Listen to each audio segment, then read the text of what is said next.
spend a moment and really honor you and Claudia, your wife, for what you do with the Alzheimer's Association. It's important to me, something, that affected my family. It took my dad, but I know it's important to you, and your mother-in-law is living with this evil disease right now. Yeah, she's at home with us right now. And so it's been, she's had Alzheimer's now for, I want to say, about 15 years. And so it's just an insidious, terrible disease. I've lost a lot of older people in my life, but to see what Alzheimer's does to you it's just the worst. It's the absolute worst, and you know that because it takes your mind away from you, takes your dignity away, and we know that she wouldn't want to be like she is in the state that she is right now. I mean, she and my father-in-law, they would come to San Antonio for Thanksgiving or certain holidays, Easter, and they were so kind of conservative and reserved, like, hey, we have plenty of room for you here at the house. They're like, no, we're not going to stay here. We're not going to infringe on you. And here she's been with us since 2022, and I know how she would feel. She'd be like, I don't want to infringe on you. I don't want to burden you with me being here. But she was such a loving person that when the opportunity arose, like, when my father-in-law passed away, what are we going to do? We're not going to leave her in a home. Yeah. She's our family. So we made room for her in our house, and we just, my wife came to me and said, hey, do you mind if my mom stays here? I was like, of course not. That's awesome. She can stay here as long as she needs to stay here. It's so evil because of the fact that you have to say goodbye to them twice. Right. And it's unfathomable when you consider losing every memory, like the stories you're telling today. Yeah. Just imagine not having that and not having even an idea of who's in the room, and those just kind of things that just are stripped from you. Yeah, and you want to remember your loved ones in the right light. You don't want to remember your mother-in-law. I remember when my mother had cancer and on her last days, that's not how I want to remember her. I want to remember, the good times that we had together and when she was healthy. And so that's what you want to remember about, her right now. But it's tough because over the last, 15 years or so, you've seen, what this disease has done to her. And how's Claudia doing with it? It's tough. It's still tough. Yeah. It's still hard every day for her. Well, I want to show you, Sean, that I sported the Por Vida Spurs shirt, but not just that. Did you notice these socks? That's why I have my foot up here. You notice my socks? That's the way to go. What are those? What are your socks? These are Spurs. Look at these Spurs socks with the old confetti. There's the logo, the old Fiesta look. When the dome had the seats were like that. Those were some good times, right? The dome actually, was fun. The dome got rocking. John, we got that video of. It was amazing. We got a rocking highlight of a game at the Dome. I think it was against the Jazz in we had Malone and Stockton in town, and the place was just hopping. Well, those two guys were public enemy number 1 and 2. Yes, because I'll never forget the elbow to David. The elbow to David. Wow. Didn't like that at all. Thing is, like Karl Malone, I got to spend 2 All-Star games with him. Hell of a guy. Really? Yeah, great guy in the locker room. Yeah, but once he's on the floor. Yeah, it's just some guys are just like that. Some guys I already talked about Dennis. Some guys they can have the calmest nicest demeanor, and then they get between the lines and you know who the hell they are. They're just animals. That's what I heard about Larry Allen, Cowboys lineman. Yeah, nicest guy, but once he went on the field, and you're talking about a man who could bench press like 800 pounds. 800 yeah, this pounds. whole building. Yeah, this building. Yeah, yeah, just ridiculous. get out of his way. And that was Carl. Yeah, Carl used to, he scored 36 or 1,000 points or so. I mean, he'd get running down the floor, and that was a big boy, and he would lead like with his knees going to the basket. That I couldn't stand that knee out front. Yeah, see, if you were like, if you're going to draw a charge against Karl Malone, You're going to well, take it's like, it. sign of the cross. Yeah. Make sure your life insurance hasn't lapsed, because he's going to come. He's going to punish you. He's going to make you pay.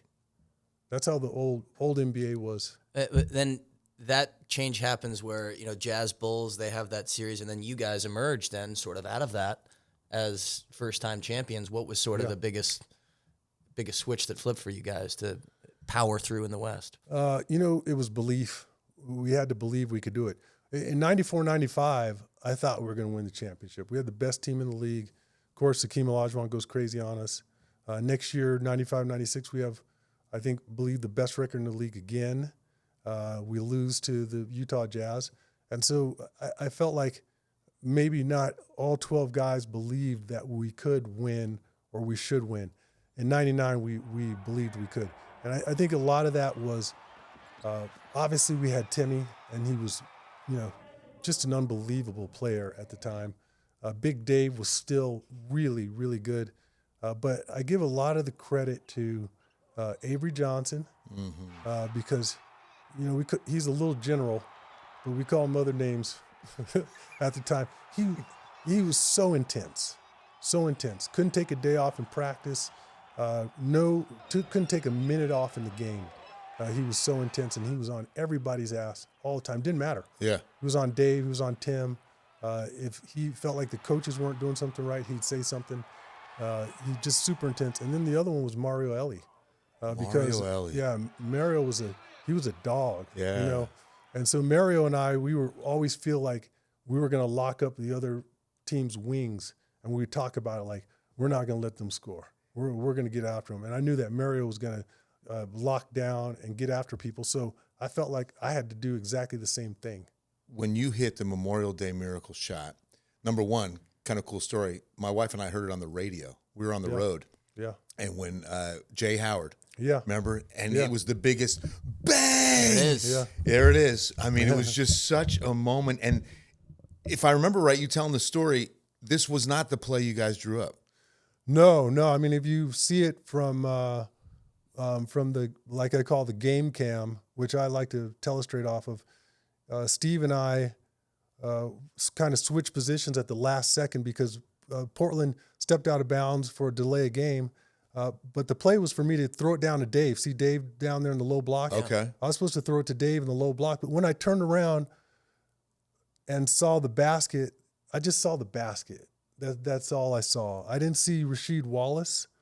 If I had seen Rasheed, probably would have changed my mindset. He's so long. I couldn't believe you got the shot over him, man. He's so long and athletic. Yes. But, just didn't see him. It reminds me of one time I played golf with Lee Trevino, and he told me, he said, Sean, you know what the problem with amateurs? He said, you guys get up on the tee box and you see the sand and you see the water. He said, we don't see that. We just see the fairway. Just look at the fairway. And all I saw when I turned was the basket. That's all I saw. And it was one of those days where I've talked about where everything was just falling for me. Just the ball was coming out of my hands really easily. Didn't think about how I had to shoot it. And so when I turned, all I saw was the basket. I didn't see Rasheed Wallace. And isn't it true? If you put your heel down, you were out of bounds.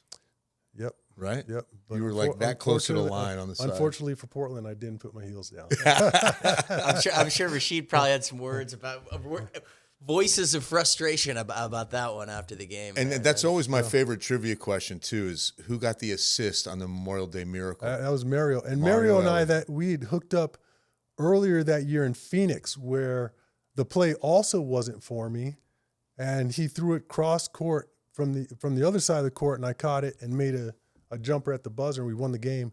But so Mario and I always felt like we had that connection, and so when I made that shot, you saw him. He's there to high five me, and then we talk about it later on. He's like, "Yeah, we hooked up a few times that year." And you guys go to the Garden in the Madison Square Garden to get the first one there had to be something special. It was. I like Madison Square Garden. It's not my favorite arena.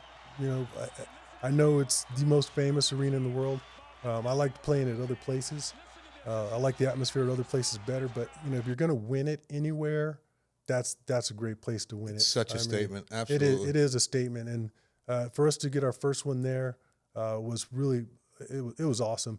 And, think about New York too, like New York fans they're good fans. They're great fans actually. And they never forget. I mean, I'll walk in the streets in New York and people will still shout my name. Wow. And people will see me like, Sean, what's up? You beat my Knicks, 99. And they're really cool about it. But they never forget. What was your favorite place to play? Well, I always loved playing in LA at the old Forum. Yeah. Loved it. Loved the atmosphere there. Loved playing in the Summit in Houston for some reason. Loved playing there. But no, I just loved playing in LA. What would be your pre-game routine? What was something that got you hyped or got you chill, or how did you like to go into before you're going to run out on the court? What were you doing? Most of the time, I didn't have to hype myself up, to be honest with you. I didn't have the headphones like guys have and listen to music. We didn't have all that. I just was, I'd be in the mindset where I was thinking about defensively how I was going to play my guy. That's the biggest thing. Offensively, I didn't worry about my game. I was thinking, what I had to do defensively to slow my guy, whoever I was playing. Did Pop teach you that, or was that something? No, that was just something. That was just something in me. Because I felt like, honestly, I felt like offensively it didn't matter. Like I could beat my guy. That's how I felt going into pretty much any game. But it was defensively, I had to make sure that I didn't let my guy get loose. I didn't want to be the guy that let the team down because I was beating backdoor. I didn't box out. My guy's getting offensive rebounds or he's beating me down the floor. I didn't want to be that guy. So that was my number one priority. Is there a guy in today's game that you look at and you see a lot of maybe yourself in as a player, or you love a guy who you just love watching, a guy who you see a lot of the similar characteristics in? Not really, actually. To be honest with you, Nate, it's hard for me. I feel like a lot of these guys are so much more talented than we were, honestly, but I don't think they know the game as well. I think that's kind of universal with a lot of the guys that I talk to. It's like I see this clip of Kobe and he talks about, teams and guys now are playing accidental basketball. There's no purpose. And a lot of the other guys that I talk to say the same thing. Guys run around, oh, there's somebody open. Okay, whereas I know when I come off this screen, or Avery knew when he came off the high screen and roll, he knows Nate's going to be open in the corner because Nate's man's got to help out on David diving to the basket. And so it was more purposeful. And now it's kind of like, okay, is there a purpose when you go out there? And I don't see that as much. Well, I love the analogy you used about mathematics, saying you're going from basic math to algebra 2. And I remember having a similar conversation with Antonio Daniels about how the game was going to suffer because of how many kids were jumping to the league and not spending time in college and learning the game. Hey, man, Bill, let me tell you, my first high school game where Coach Olson came to watch me play, I saw him in the stands and, the place is buzzing. Lute Olson's here, blah, blah, blah. So it was a big game for me, bunch of points, 18, 19 rebounds, had 9 blocks. Next day, wow. Coach Olson calls me and I say, hey, Coach, what'd you think? And he said, he's almost exasperated when he tells me this. He goes, I got to get you to play defense. And I said, 9 blocks. It's like, what are you talking about? What are you talking about in my mind? And then the first day of practice, we're going through all these drills like ball and man relation. Don't hug your man on the weak side. Jump to the ball. Let a man through. And the coaches are screaming at you. You're out of position. Look at your feet. And they're screaming at you. And I realized at the point, like, I didn't know what I was doing defensively. I was just running around, being athletic and blocking shots. Didn't understand defensive position. Didn't understand how to help you out. Getting beaten baseline all the time. There were so many things that I had to learn. And that's, what we did every day for 4 years in college.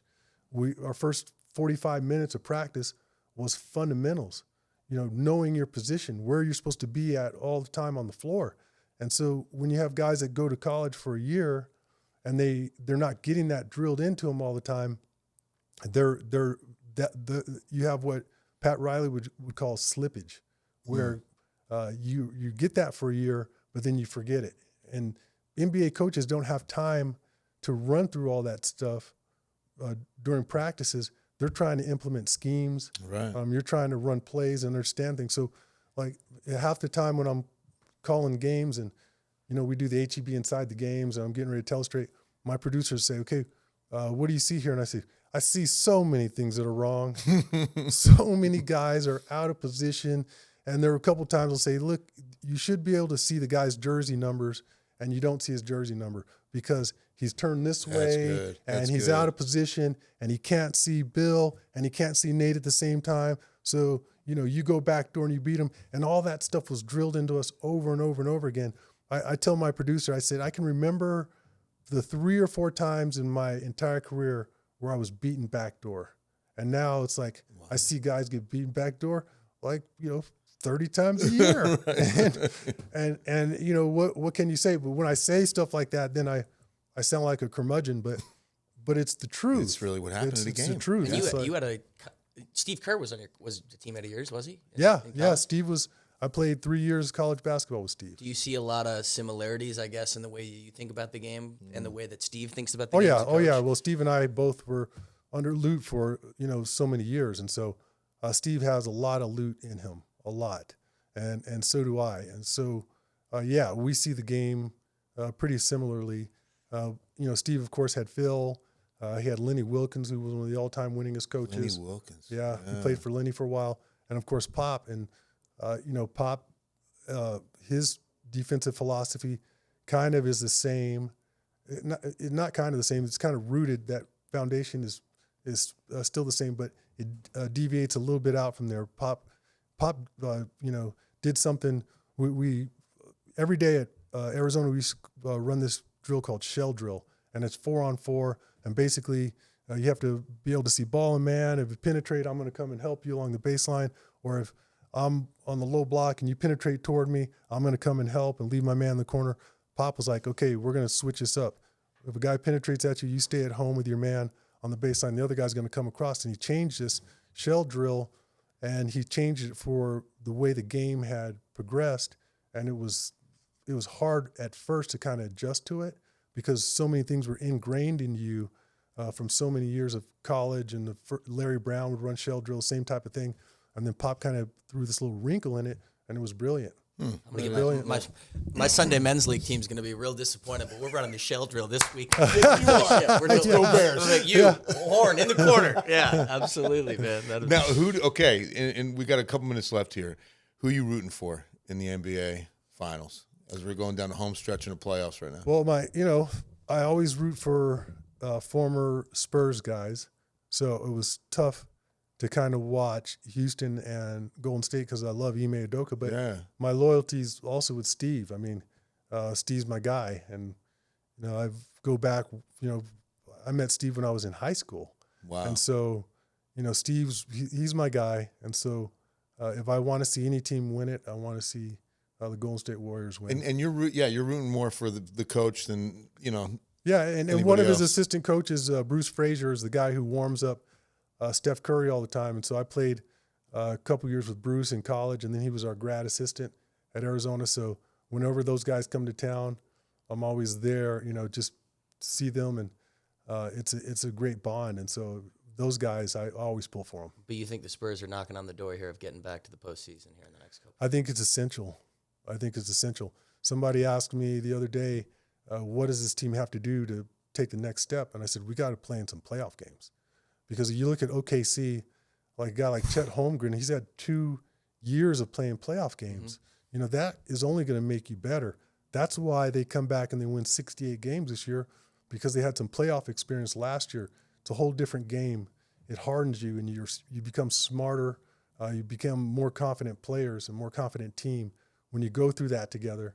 And we haven't done that. And I think that's essential for us. We have to get in a situation where, at the very least, we're in the play-in where we have some, big games where it's all on the line as opposed to regular season games. I think that's the key. We can get into the playoffs next year and, get a 6 or 7 game series. I don't care what it is, first round, even if you lose in the first round, that's going to make us so much better going forward. I'm excited about this team. I mean, to see Victor and the Fox back, Steph Castle, and then, we're going to have a good draft pick.